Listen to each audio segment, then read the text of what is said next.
Pendengar, saat lagi akan kita simak Nutrisi Keluarga.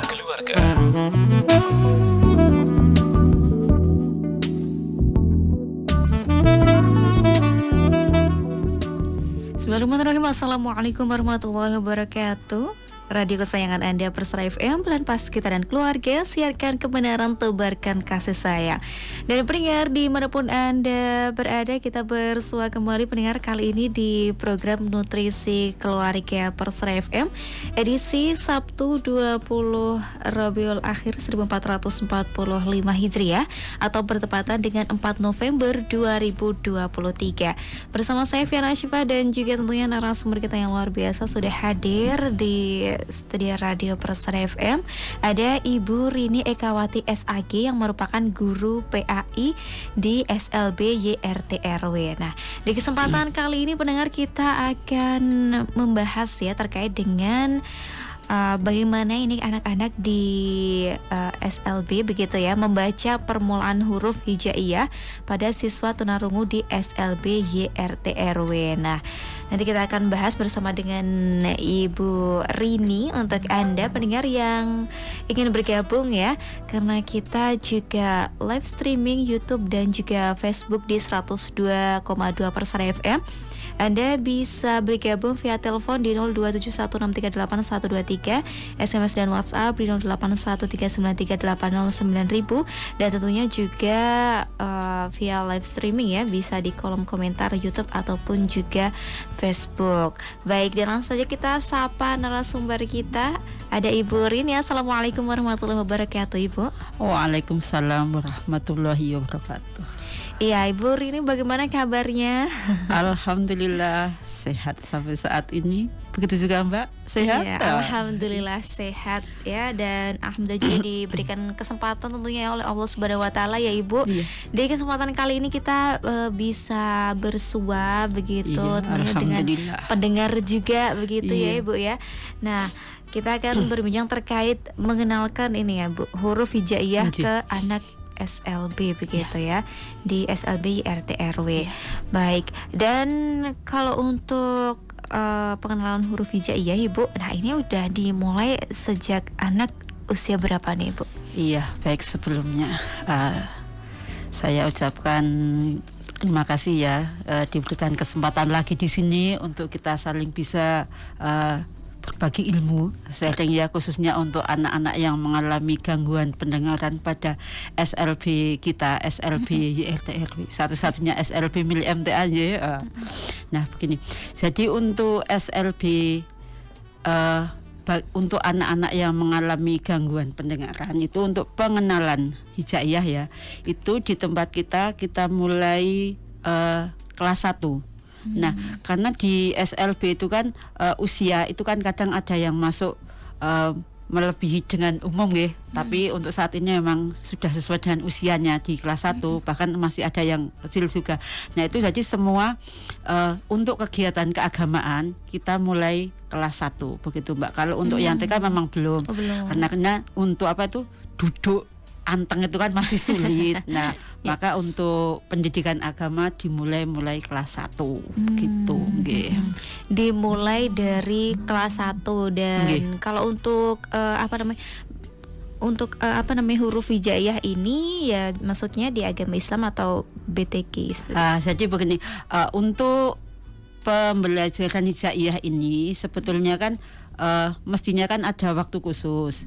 Nah, untuk yang SD, karena kan kebetulan di SLB itu hanya masuk 5 hari kerja dan kegiatan ekstranya itu sudah banyak. Mulai Senin, Selasa, Rabu, Kamis sampai Jumat itu sudah full ya. Maka kita bagi-bagi untuk semua mulai kelas 1 sampai kelas 12. Jelas semua saya berikan untuk pembelajaran hijaiyahnya.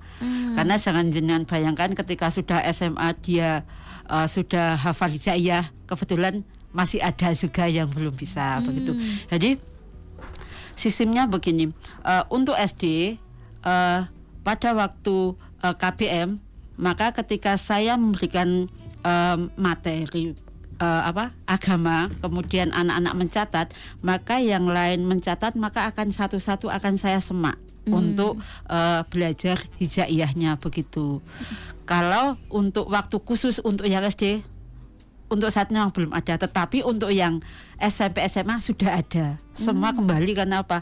Keterbatasan waktu. Nah, untuk SD ini kan biasanya kan sudah pulang lebih awal ya. Nah, begitu, maka untuk yang di atas jam 1 itu hanya bisa dilaksanakan untuk yang SMP dan SMA begitu. Tetapi kalau untuk yang SD semua diberikan pada waktu KBM begitu, jadi diselang semua tetap mendapatkan begitu. Anak yang lain menulis maka saya semak satu-satu begitu. Tetapi diawali dulu dengan semak klasikal, pengucapan dulu, biasanya pengenalan begitu dulu. Dan itu memang kalau untuk SD itu berapa jam Ibu satu masuk ke kelasnya untuk pelajaran Iya, huruf jadi hijaiyah? Untuk mata pelajaran agama ini kan ada 4 jam, karena kan kita kan menggunakan 4 jam untuk agama ya, tapi kan untuk 2 kali pertemuan. Tapi kita fullkan karena kebetulan saya di SLB itu mengampunya sendirian untuk agama nggih. Jadi begitu masuk kita fullkan. 4 jam Mulai ya. nggih, itu kita fullkan. Nah, nanti setelah KBM-nya belum selesai nggih, masih di jam KBM itu saya selingi dengan huruf hijaiyahnya, dengan membaca Iqra-nya. Jadi semua saya awali mulai jilid 1. Saya menggunakan metode Iqra begitu. Iqra. Nggih. Baik, kalau 1 jam pelajaran itu berapa menit? 30 menit. Oh, 30 Nggih. menit. Dan Untuk itu, SD itu 30, SMP 35 begitu. dan itu juga kan sudah ada materinya sendiri ya pasti ya kalau untuk SD. Jadi kalau untuk huruf hijaiyah ini memang dari Ibu diselingi setiap pertemuan begitu. Jadi begini, semua kembali kepada saya itu mempunyai cita-cita begitu loh Mbak. Satu, untuk dakwah syiar kita bahwa kita adalah lembaga Yayasan Islam gitu. Jadi saya ingin bahwa kita sebagai membawa misi dakwah ya, dakwah di MTA ini, bahwa saya mempunyai keinginan semua anak-anak lulusan SLBIR itu mampu membaca Al-Quran semampu dia, artinya semampu pengucapan dia, tetapi dia paham untuk membaca itu kayak gini begitu loh.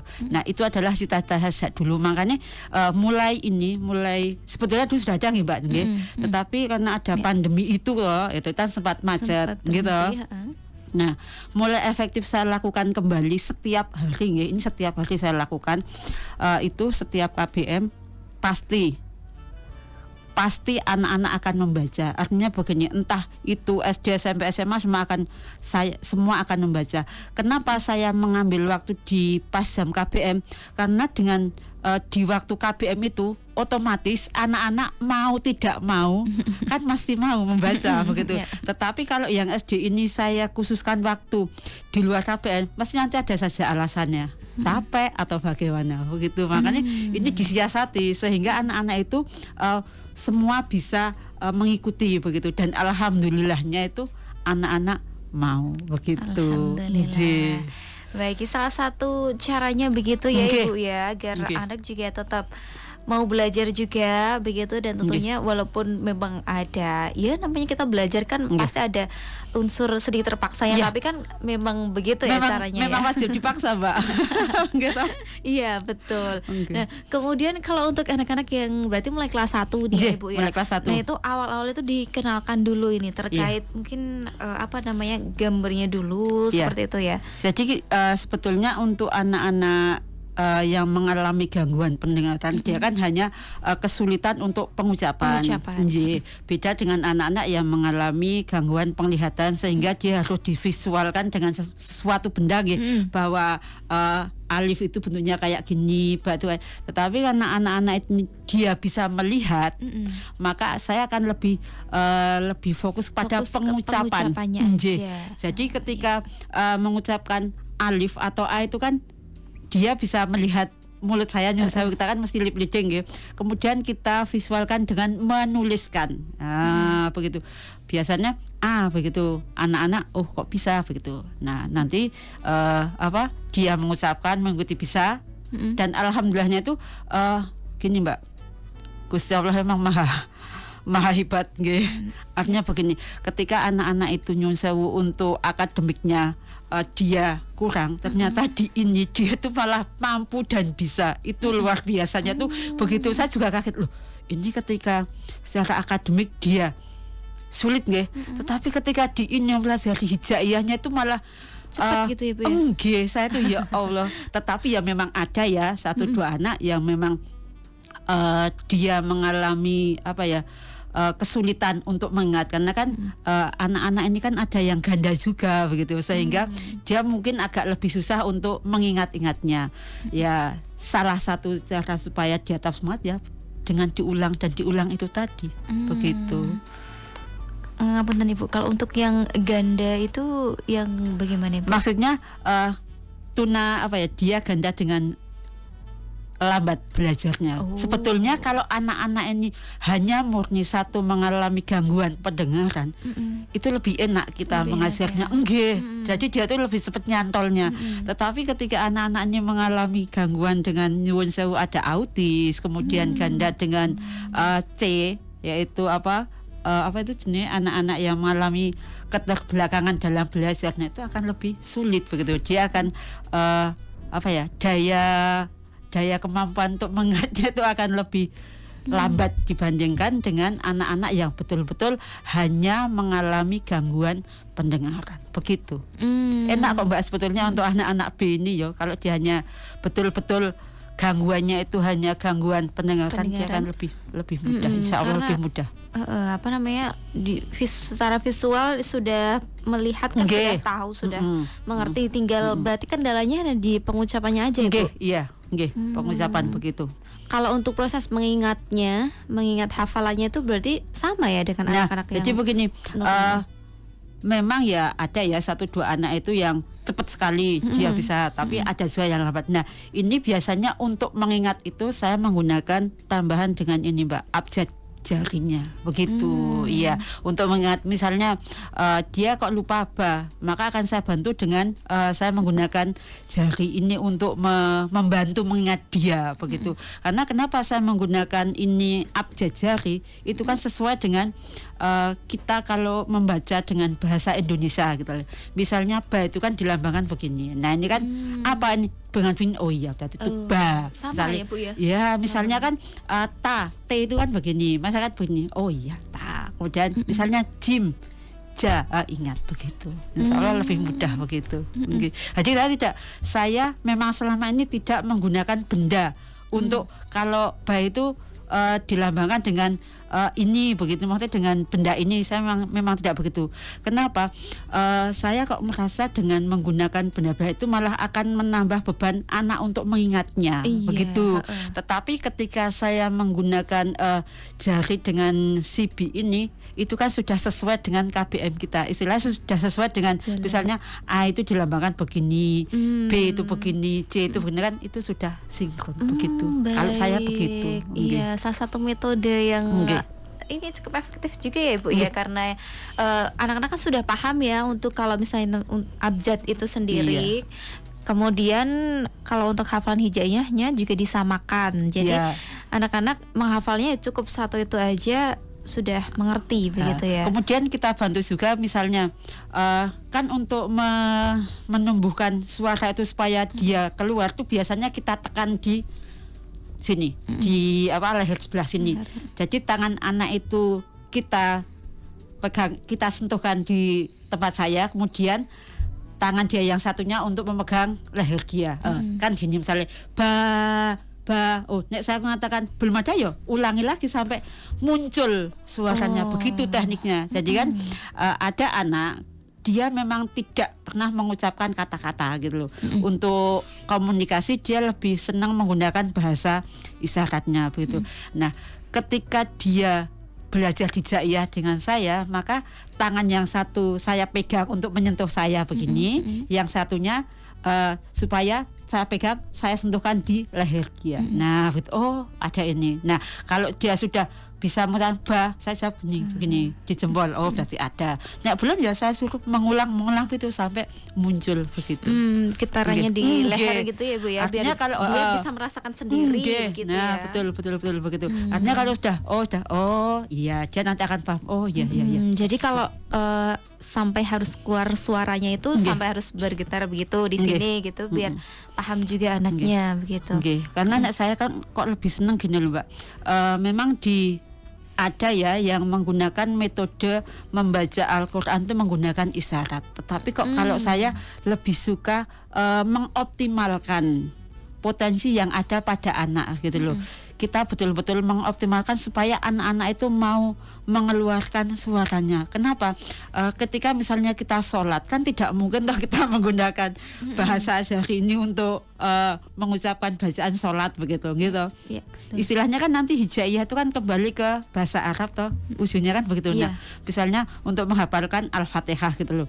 Oke, ada yang menggunakan bahasa isyarat monggo. Tetapi kan saya kan wajib pakai mulutnya itu juga bersuara gitu. Jadi ketika sholat, oh iya, tidak usah tanya kan, tidak usah ketawil istilahnya gitu. Nah, saya kok lebih suka begitu gitu.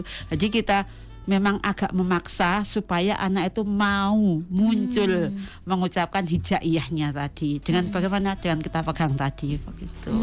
Baik. Wah, ini keren ya. Berarti Ibu sudah menemukan salah satu metode yang mudah begitu dan lebih efektif juga ya untuk anak-anak. Kalau misalnya berarti ada juga nih Ibu di luar sana yang mengajarkan dengan bahasa isyarat begitu. Memang sebetulnya kan ada bahasa isyarat untuk hijaiyah itu sebetulnya ada sendiri. Iya, ada sebetulnya Mbak. Tetapi memang untuk saat ini kan lagi programnya itu lagi mau disosialisasikan. Nah, kebetulan tempat kita belum lama ini juga diberitahu bahwa ada hijaiyah yang diisyaratkan. Tetapi saya belum dapat jatahnya, tapi kan saya kok lebih suka pakai yang langsung dengan pengucapan. Tapi itu tetap saya mau belajar juga supaya tidak ketinggalan. Gitu. Ada. Baik. Ya.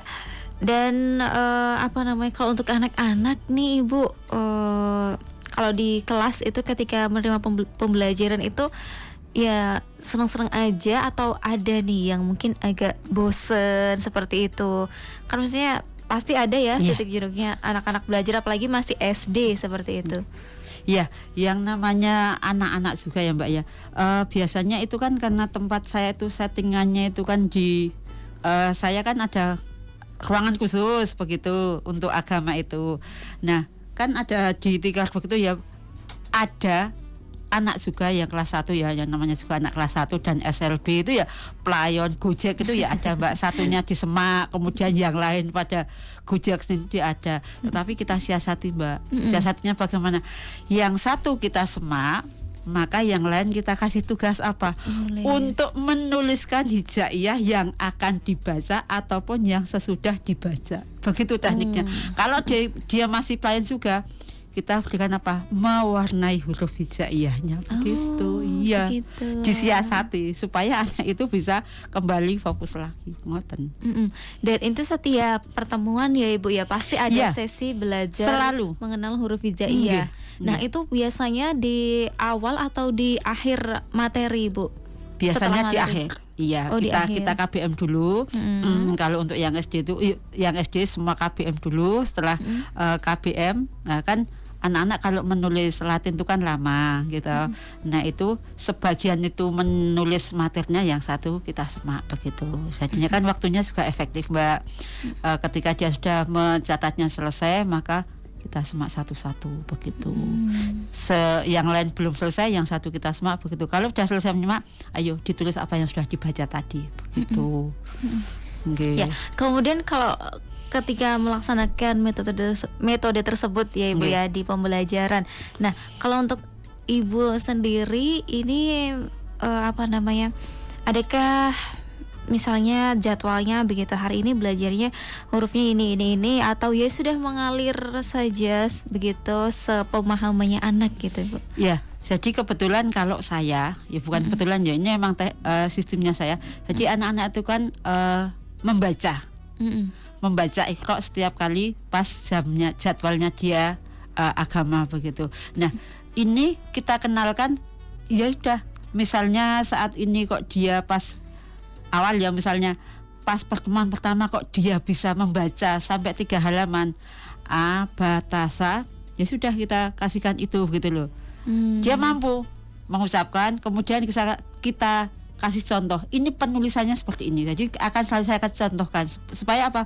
Supaya nanti ketika kita kasihkan tugas di rumah, dia bisa menulis sesuai dengan kaidahnya begitu.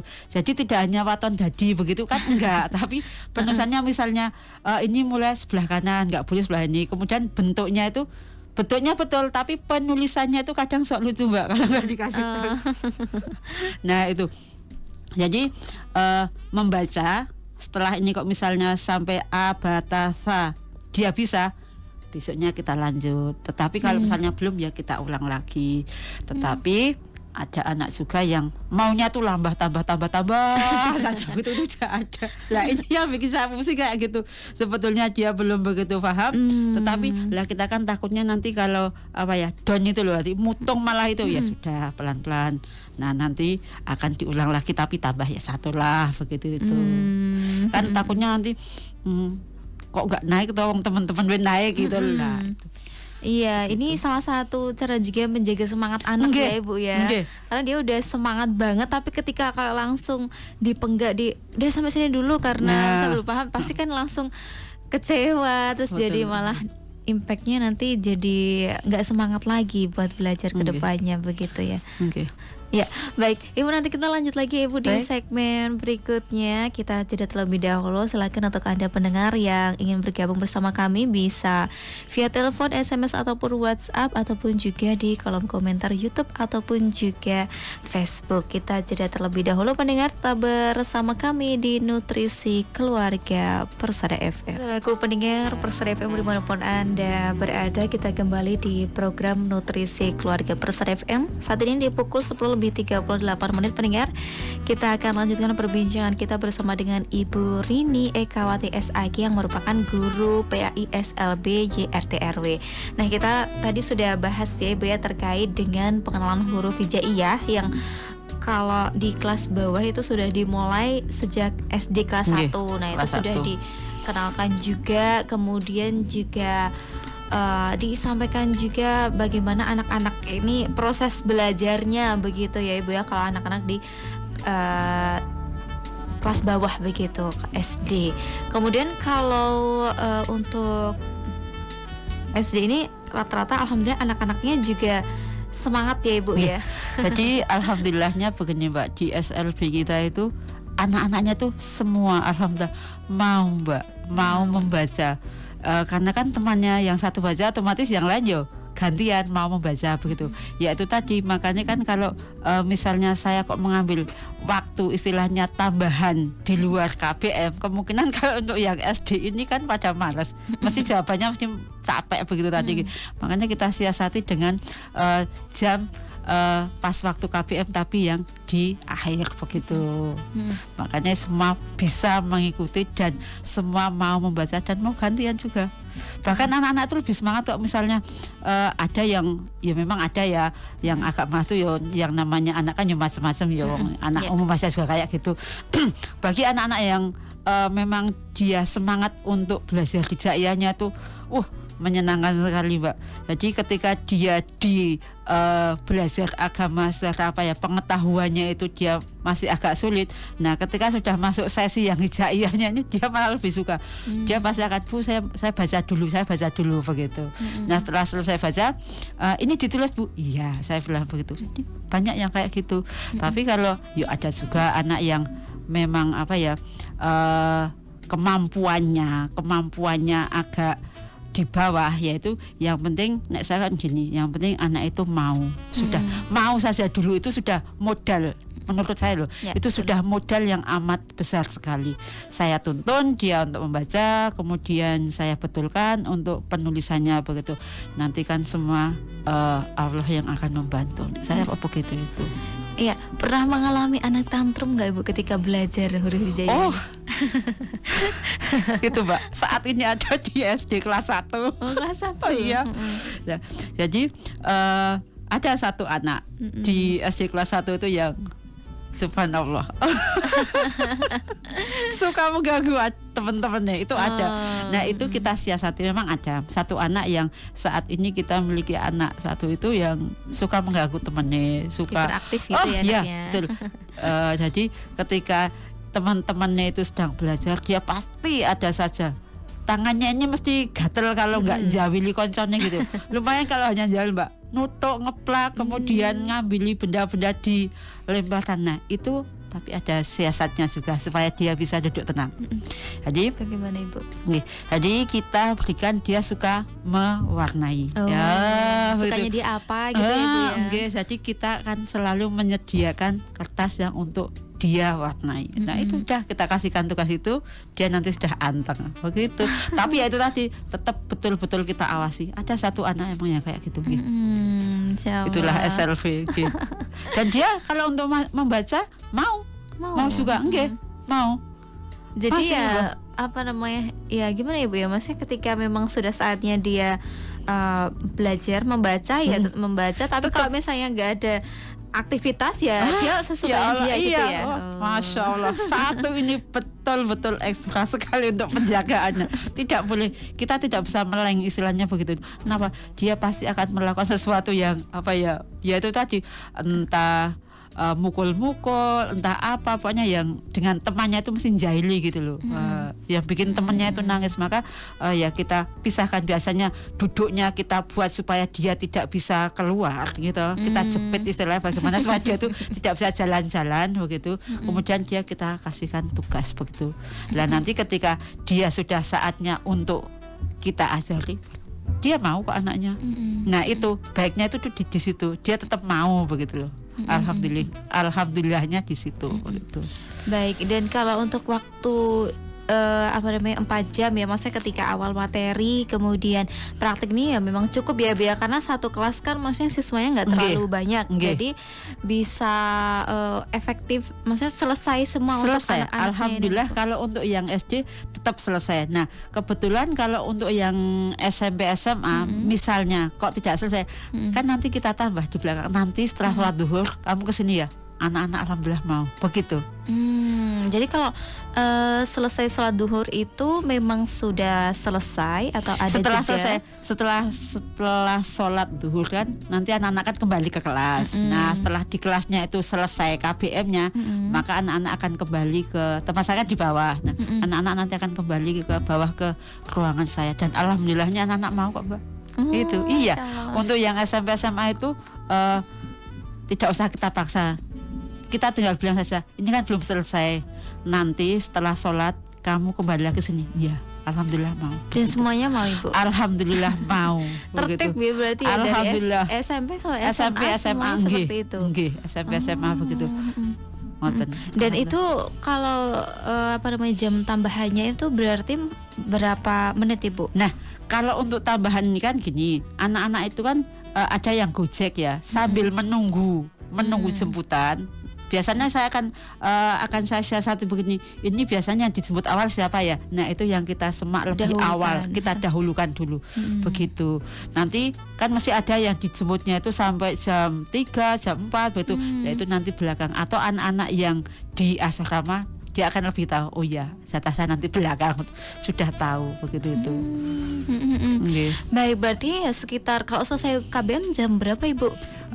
Jam anak-anak ke tempat saya tuh biasanya jam 1 lebih Mbak, 1/4 itu sudah ke tempat saya. Nah kalau untuk selesainya kan beda-beda. Jadi ketika dia sudah masuk, sudah ibu saya sudah jemput ya boleh. Nek misalnya bukan gojek ya, selama bukan penjemputan gojek itu dia belum baca, saya akan bilang begini, bilang sama yang jemput nanti dulu baca dulu, dan nanti yang jemput insya Allah mau menunggu. Selain gojek loh ya. Kalau gojek kan saya juga nggak enak gitu loh. Kalau yang jemput bapaknya atau siapa kan tunggu dulu biar baca. mau begitu. Nggih. Dan kalau ekskulnya itu dimulai jam berapa, bukan maksudnya setiap hari itu Senin sampai Kamis begitu Nggih. ya. Nah itu nanti bertabrakan gitu atau enggak?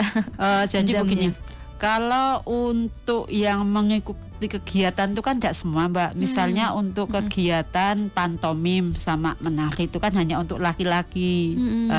Maka yang perempuan Bisa langsung belajar mengikuti, gitu. nggih.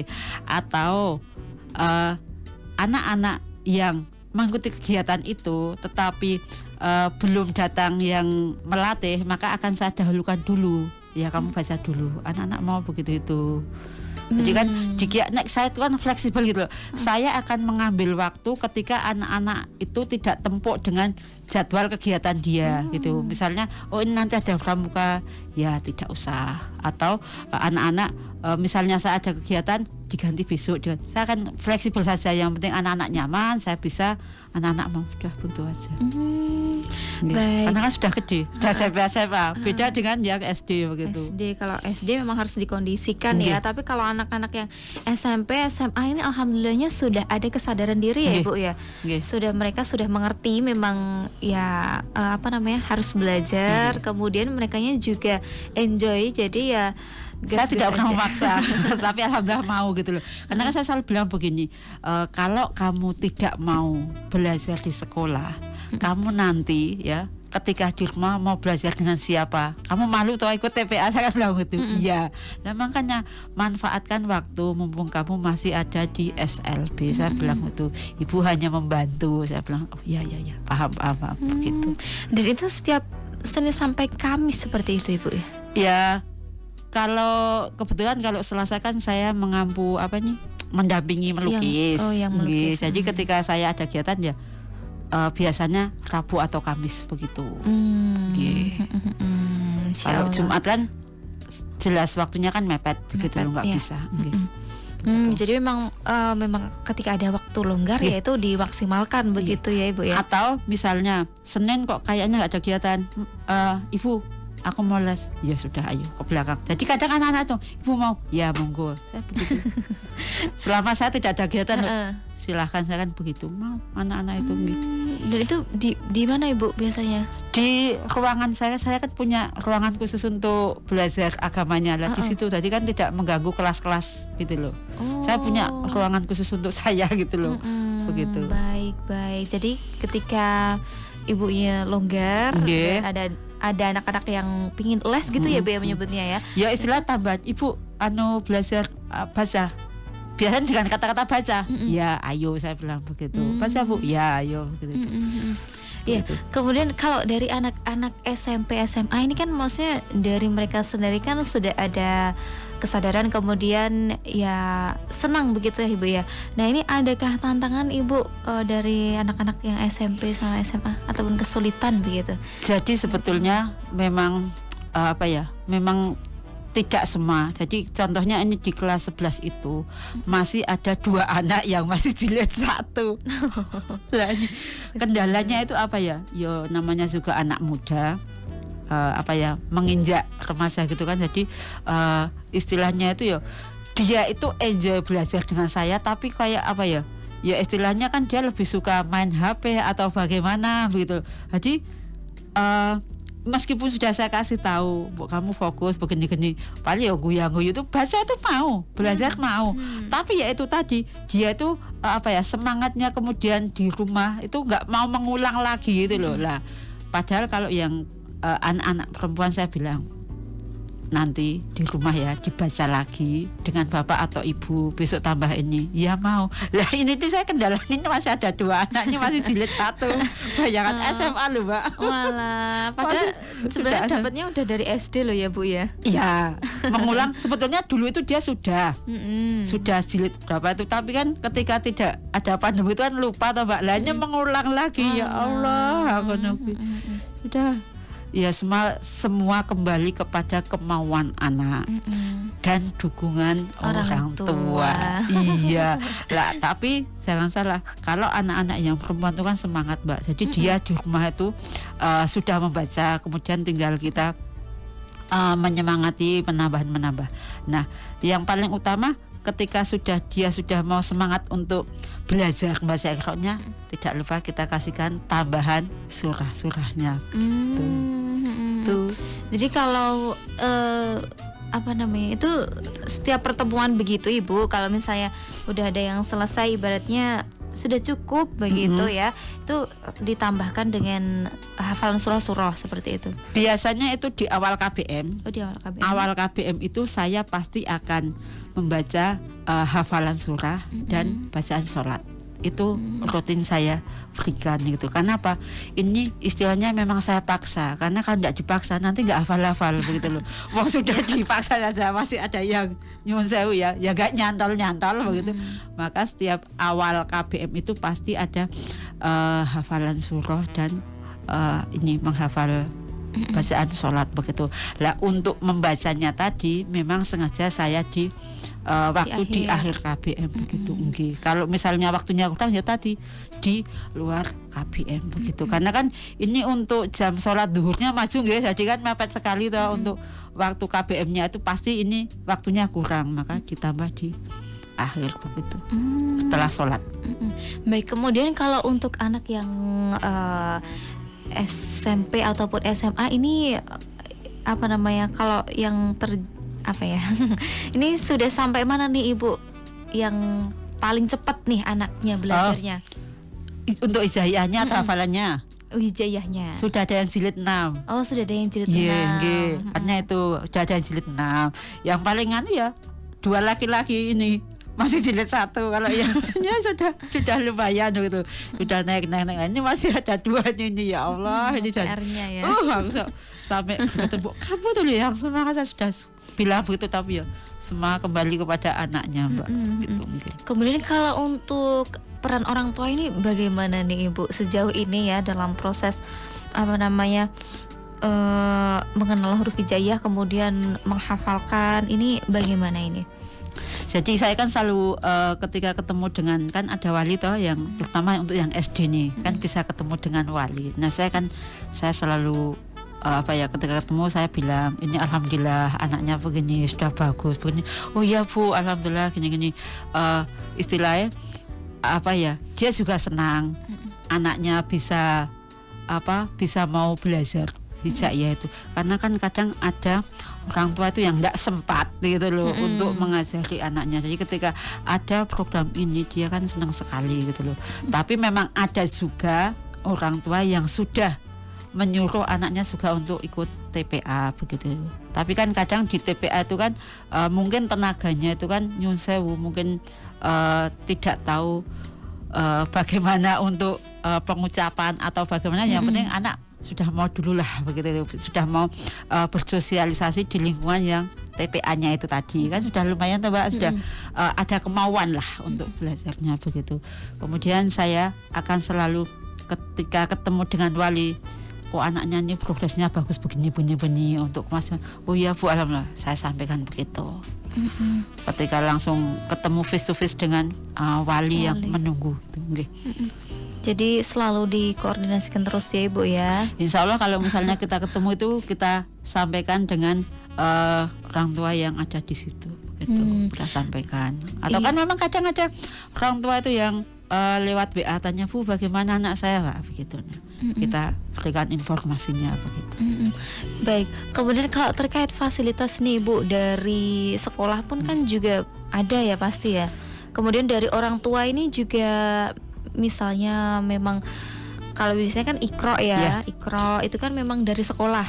Jadi sekolah itu ada, tetapi saya tetap meminta anak-anak itu membawa. Nah, dari sini akan kelihatan siapa orang tua yang betul-betul memperhatikan kemajuan anaknya. Ya tetap ada saja orang tua yang tidak membawakan itu, ya tetap ada 1, 2 itu. Kan dari itu kita kelihatan bisa membaca, ini orang tua yang betul-betul pengen anaknya cepat maju, tapi ada yang tetap ada saja 1-2 orang tua yang tidak Mbak. Tapi kan di sekolah sudah disediakan. Nggih, tapi tetap saya meminta untuk anak-anak itu bahwa sebagai apa? Sebagai bukti bahwa oh saya butuh belajar. Saya yang pengen maju begitu loh. Oh nanti jadwalnya ada ini, ada agama gitu kan. Tuh, harus ada usaha begitu ya Bu ya. Meskipun di sekolah ada. Iya, sudah disediakan ada itu. Begitu. Baik. Ya, dan tidak terasa Ibu waktunya udah hampir habis.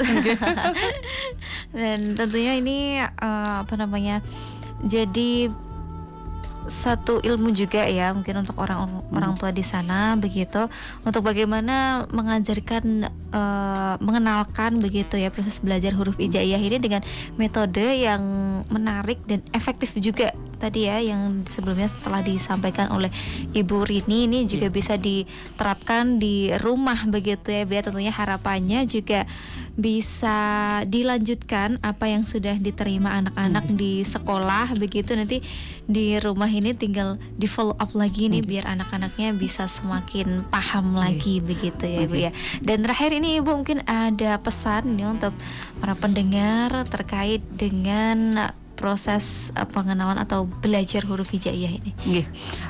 Jadi saya mohon kepada orang tua untuk kerjasamanya, bagaimana kita sama-sama untuk saling mendidik anak-anak kita supaya menjadi anak yang soleh dan soleha, dengan salah satu caranya yaitu mengenalkan huruf hijaiyah ini tadi sebagai bekal untuk bisa membaca ayat-ayat Al-Quran. Sebagai motivasi kepada orang tua yang jauh, maka saya selama ini memberikan video progres anak membacanya ini saya kirimkan orang tua supaya orang tua itu juga ikut mendoakan gitu. Semakan bila orang tuanya ridho kemudian ikut mendoakan keberhasilan siswanya itu kan amat sangat mendukung sekali nggih Mbak nggih. Maka saya mohon intinya janganlah orang tua itu berputus asa bahwa setiap ciptaan Allah itu pasti akan diberikan kelebihan. Nah, kita gali salah satunya kelebihan itu anak-anak itu pasti bisa Mbak, pasti bisa untuk membaca ayat-ayat Al-Quran dengan diawali dengan mengenalkan huruf hijaiyah tadi. Tapi yang paling utama dan perlu diingat bahwa kita butuh ketelatenan dan kesabaran, itu kunci utamanya. Yang paling utama itu. Jadi kalau orang tua menuntut kok anak saya berizin, tidak bisa Pak. Semua mesti membutuhkan waktu, proses begitu. Kecuali kalau orang tua itu sama-sama. Nah, sama-sama kita saling membantu untuk kemajuan anak itu yang paling utama Mbak. Jadi kita butuh kerjasamanya dengan orang tua begitu. Baik ya. Setelah ini begitu ya Ibu ya bisa lebih aktif lagi gitu ya peran orang tuanya begitu untuk anak-anak. Yang jelas bahwa anak itu mampu, sebetulnya semua mampu Mbak. Allah menciptakan dengan keadaan kayak gitu, tapi Allah juga memberikan solusinya.